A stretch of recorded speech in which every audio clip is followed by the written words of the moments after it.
Today we're going to be talking about the AdjustaStair temporary access system.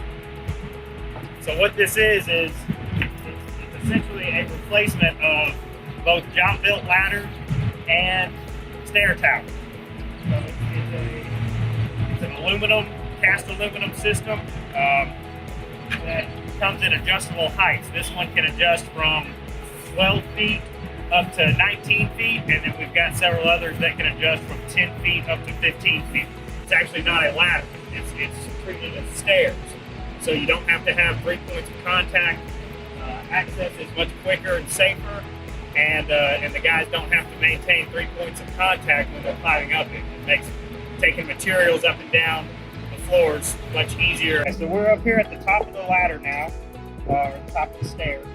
And so this is how the ladder is situated on the slab level. So it's got this flat plate at the top that you set on the slab level, and then the bottom just swings down into place, and that's what allows it to be adjustable in height.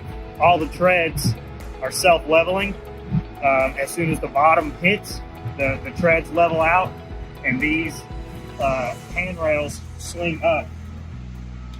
It's connected to the slab with just a couple of wedge anchors or drop-in anchors, so it's really easy install, really easy to take out, and then the bottom legs are also secured on our temporary concrete pad.